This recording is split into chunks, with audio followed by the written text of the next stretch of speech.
What's up, brothers and sisters? Wenwen is here at Wenkun Channel. Ngayon mga insan, ipagpapatuloy natin yung ating part 3 ng Spanish reading.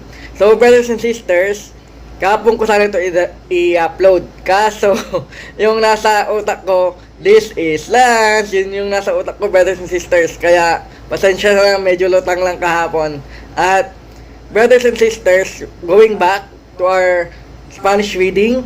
So, brothers and sisters, ang ating babasahin ngayon ay yung death, burial, records, or mga documents. So, brothers and sisters, ano nga ba yung ating hanapin na mga keyword para sa burial or death documents? So, ating hanapin na mga keyword, brothers and sisters, hindi po mawawala dyan yung nombre, brothers and sisters. Yung nombre, keyword po para sa pangalan ng namatay. At susunod po, brothers and sisters, na keyword yung cadaver. Ito naman po ay para sa mga burial records lang po. Cadaver, keyword for body of the person. Ito po yung kasunod ng or bago yung kanilang pangalan. Susunod po, brothers and sisters, iho, iha, lihitimo. Ito po yung keyword para sa mga magulang ng namatay. At susunod po, brothers and sisters, kasado kon, byudo, byuda. So, yun po yung keyword para sa may asawa na namatayan. At susunod po, brothers and sisters, edad, hindi po mawawala yan. Keyword naman po sa age ng namatay. Susunod naman po, brothers and sisters, yung palesyo, na nag-indicate or keyword para sa day of death ng ating dead person. So, brothers and sisters, sabihin ko lang po, hindi ko po nasabi kanina na yung nombre at cadaver, minsan nagpapalitan yan po, brothers and sisters. Kung wala po yung nombre sa pangalan ng namatay, kung wala po yung keyword na yon, yung nombre, nandun naman po yung cadaver. Yun naman po yung makikita nating keyword para sa ating dead person. So, yun po, brothers and sisters. So, brothers and sisters, nandito tayo sa farmresearch.org. So, nandito tayo sa burial records ng Saint Raymond of Peñafort Parish Religious Burial Records of January 1902 to August blah blah blah. Kasi that yung nandito, brothers and sisters. So, pili po tayo, brothers and sisters. Ito po, ito yung dito yung binasa natin kahapon eh. So, ito na lang. So, ayan, brothers and sisters. Ayan. So, brothers and sisters, ito po yung death burial records or document. So, yan po. Madami pong laman yan. Ito po. At, ngayon mayroon tayong ChatGPT para mag-translate. Sabihin ko lang po. So, ito po tayo, brothers and sisters. So, brothers and sisters, taga-mga tayo po itong ating record. So, mayroon na po kagad, cadaver. Ito po, cadaver de Maria de Sion. So, ito po yung keyword, cadaver. Ang namatay po is si Maria de Sion, Viuda de Santiago Bajo. So, brothers and sisters, namatayan po siya ng asawa dati. Kasi siya po yung namatay ngayon at namatayan po siya ng asawa de Este Maria Pueblo del Barangay di Don to kapag di Don Ramon Soriano. So, taga Don Ramon Soriano na barangay po siya, brothers and sisters. So, yung palesyo, brothers and sisters, keyword po yan, ayer de la Desion Enfermedad de Calentura. So, hindi ko naintindihan yan. So, sa translation natin, she was died the previous day from fever siya namatay, brothers and sisters, at 75 years old. So, brothers and sisters, balik tayo doon. Tama ba? Edad de 75. 75 nga, brothers and sisters, 70. So, yun po, brothers and sisters. Brothers and sisters, pag hindi nyo masyadong maintindihan, tulad ko kahapon, gumamit po kayo ng translation. Kung nababasa nyo naman po ng masyadong maigi, tulad ng mga marriage and baptismal records, okay lang po na kahit hindi po kayo gumamit ng translation. Pero pag burial records na minsan hindi maintindihan po, brothers and sisters, tulad minsan ng noodles yung handwriting, gamit po kayo ng translation para mas maintindihan nyo po. So, yun.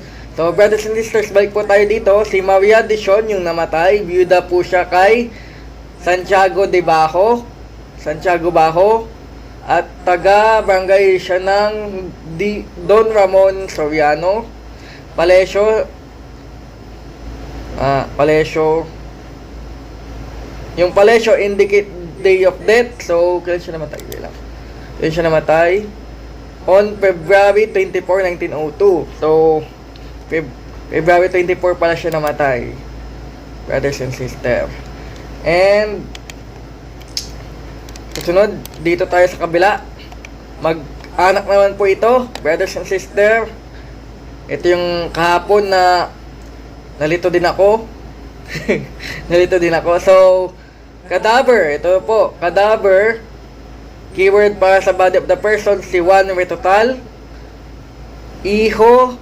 So, brothers and sisters, iho is keyword for mga magulang. Kasi iho di sorry po, Bernardino Retotal, 1E Natalia Pimentel. So, mga magulang niya po ito, brothers and sisters.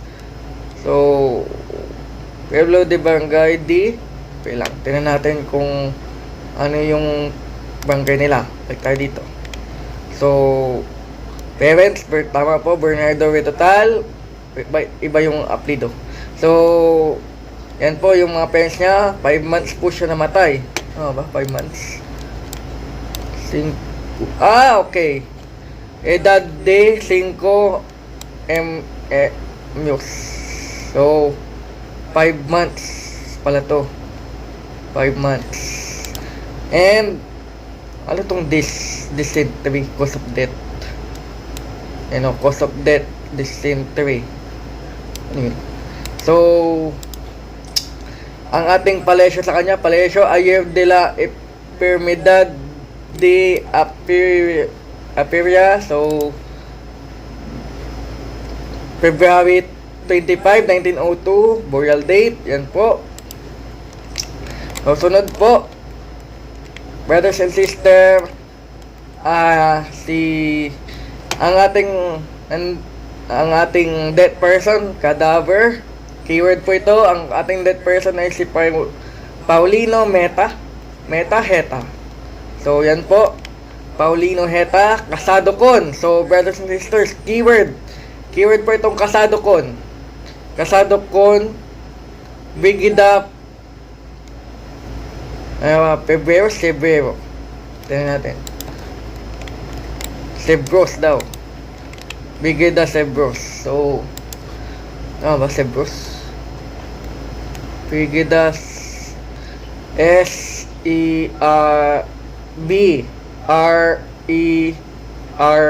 To eh. Sebrero. Bakit doon Sebros? So, Sebrero po siya, brothers and sisters. Pueblo, anong Pueblo nito? Pueblo Babio o Paulo de Milad. Tama ba? Miranda eh. Pablo C. Miranda. Yung Don Pablo C. Miranda, yung barangay po nila. Yung barangay po nila, ito po. Barangay de Don Pablo C. Miranda. So, Palesio po, indicate the day of death. So, ito po, brothers and sisters. Ayer de la Enfermedad de Calentura. So, February 25, 1902. Si Paulino ba? Paulino Heta. Ito, Paulino Heta. At edad 76. Tama ba? 70 yes. 40. 70. 50 ba? Or 40? Iba yung nasa translation eh. 40, 50. 70 eh, 50. Tama ba? 70. Ilan? 75 dito ay 70. Wait lang. Yun. Basta 70, alam ko 50 yun. 70 cheese. 50 years old. So, brothers and sisters, itong 70 ising ko dito, baka 55. So, yun, magulo. Magulo yung edad, brothers and sisters. Alam ko kasi ang 70 is 50. So, yun. Taga mga term po ulit, brothers and sisters. Ito, cadaver is Santiago Bujao. Bujao. Budiao. Kasado kon, asawa niya po, kasado kon, keyword para sa byudo and byuda, kasado kon, Maria Valdez del Pueblo, Barangay de Don Serapio Hasmin, tama ba? Hasmin? Don Serapio Barrio Bovias. Bovias. Diba iba yung translation ko? Barangay de Bovias. Bujao to eh, Bujao. Serapio Hasmin. Letter J. S-M-I-N. Serapio Hasmin Valesio. Ayer de la Enfermedad de Calentura. Kailan? February 26, 1902. Siya namatay, brothers and sisters. And edad. Iba na naman yung nasa translation. Saglit. Edad. Translation. Age 27. Tama ba? Edad 25. Pero ang nakalagay doon 27. 25, 25 siya namatay, brothers and sisters. 25. Todos los Sacramento. So 25 siya, brothers and sisters, namatay. So ulitin ko, brothers and sisters. Yung 70, hindi ko alam kung tama ba, 55 to. 70 ising ko, 55 ang pagkakaano ko dito. Pero nakalagay sa translation, 75. So, yun. Ingat-ingat na lang po tayo sa pagta-translate, brothers and sisters. So, susunod, tama ba dito? Ay, hindi, dito na tayo. Ito si Bujao eh. Susunod, cadaver de Maria Cabangungan, kasado kon Nicolas Olegario. So, ang namatay po, brothers and sisters, si Maria Cabangungan. Asawa niya si Nicolas Olegario. Asawa niya si Nicolas Olegario. Ba? Oy. Station. Where are you? So, body of Maria bakit eh? Kabangyan eh. Letter G to eh. Cabangungan. Iba yung nasa translation. So, Maria Cabangungan, wife of Nicolas Olegario. Tama. So, namatay siya sa fever. Namatay sila sa fever. So, ito na po, brothers and sisters. Este Pueblo, saan siya? Taga-saan siya? From this town was buried. Iba yung nasa translation. Wala din pala. So, brothers and sisters, Palesio, Noche de la Enfermedad de interview. So, she died the previous night. Okay. So, February 26, 1902 siya po namatay. And edad 30 anyos. So, 30 years old. Tama. Tama yung nasa translation natin. Minsan, kung yung translation natin.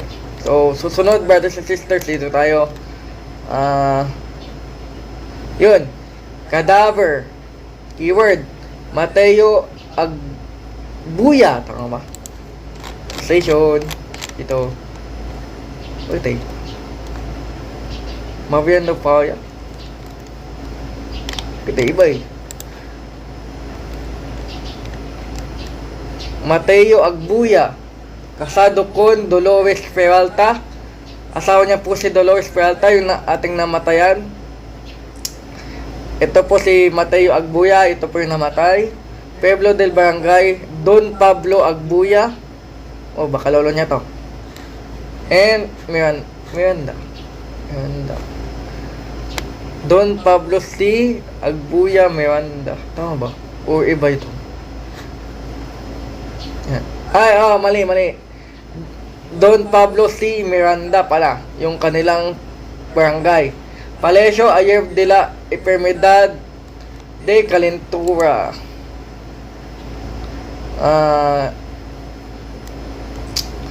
Kailan? March 1, 1902.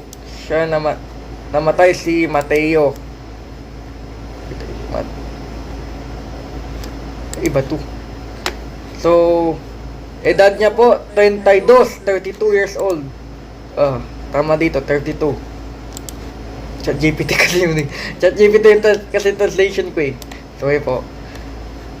Susunod, Cadaver de Edoviges Cabonda.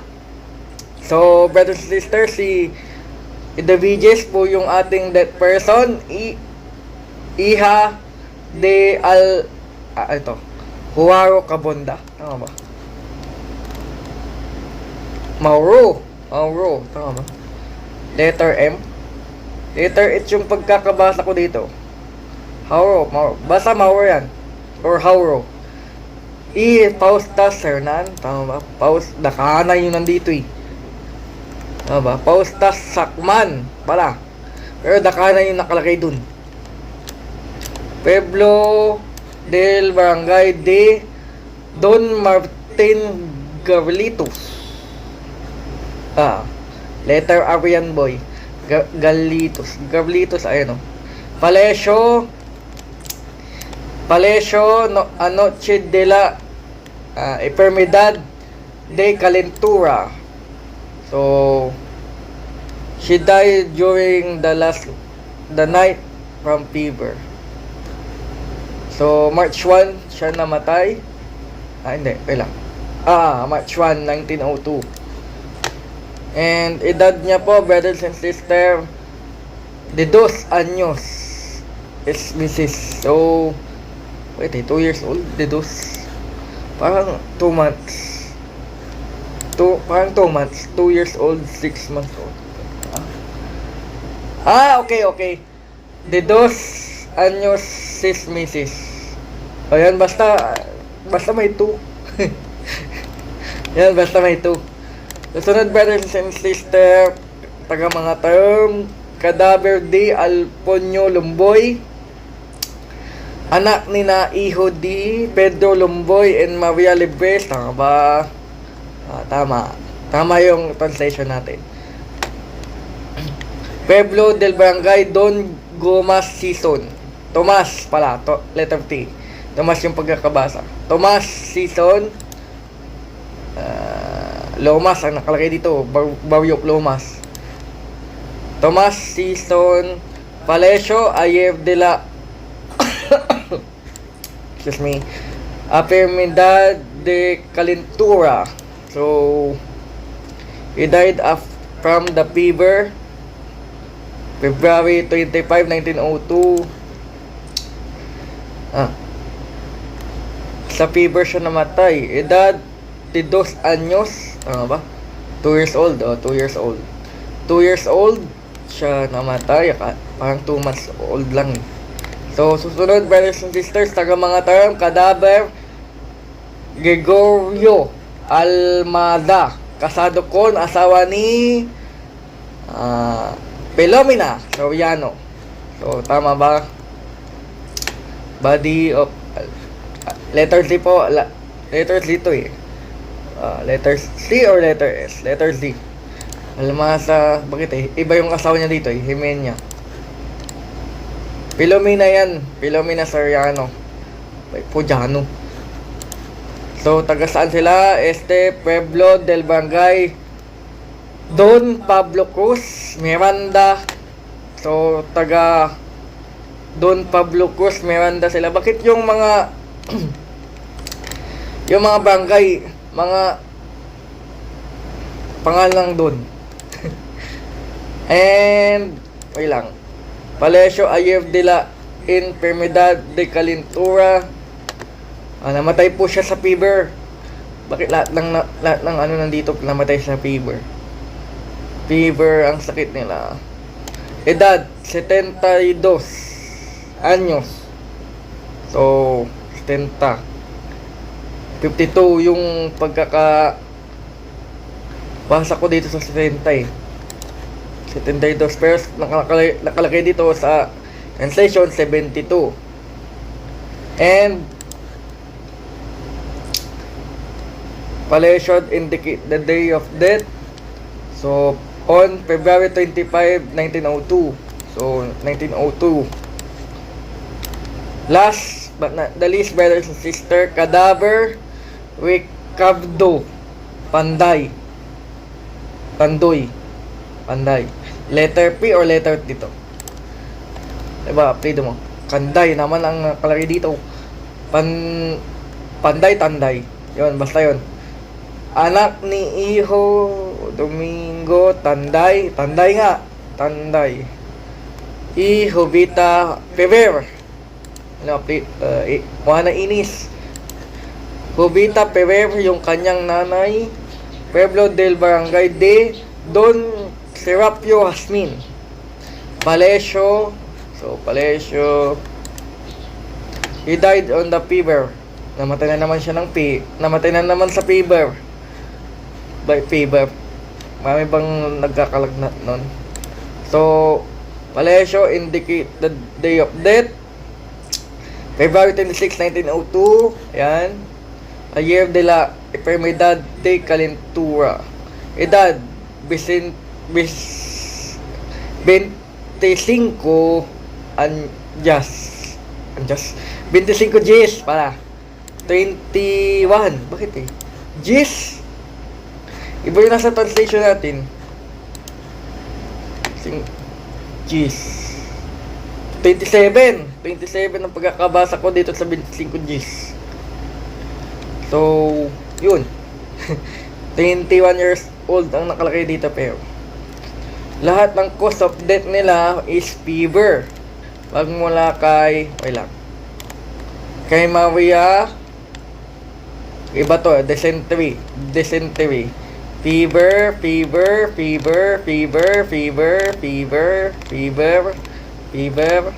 Ayun, fever. Lahat sila po, brothers and sisters, namatay sa fever. Sa lagnat or ubo, yata yun. Or, yun. Basta sa fever sila namatay, brothers and sisters. Maliban lang dun sa isa. So, brothers and sisters, yung mga keywords po, ulitin ko po, nombre, keyword para sa pangalan ng namatay. Kung wala pong nombre, meron naman po tayong keyword na cadaver. Keyword for body of the person. So, sunod po, brothers and sisters, iho, iha, lehitimo, keyword para sa mga magulang ng namatay. So, sunod po, brothers and sisters, kasado kon, byudo, byuda, keyword para sa may asawa yung patay. So, sunod, brothers and sisters, hindi mawawala, edad, keyword sa age ng namatay. So, sunod, brothers and sisters, palesyo, indicate the day of death. Yun po yung keyword para sa day ng kanilang death. or ng kanilang kasawian or namatay po sila. So yun, brothers and sisters, ito po yung ating Spanish reading part 3, burial records, brothers and sisters. So itong burial records po natin, minsan hindi mo maintindihan kung sino yung namatay minsan eh. Tulad ko kahapon, na lito-lito ako. Kaya gumamit na po ako ng translation. Pero sa ChatGPT. Sa ChatGPT, wala nga akong choice na iba eh. So, sa ChatGPT po ako nag-translate. So, mali-mali yung nakalagay doon. So, brothers and sisters, pag gagamit ko kayo ng translation sa ibang app or ibang website po kayo magpa-translate. So, salamat po sa panonood, brothers and sisters. Thank you so much po. God bless. Please like and share and comment na din po kung nagustuhan nyo. So, brothers and sisters, salamat po sa panonood. Thank you!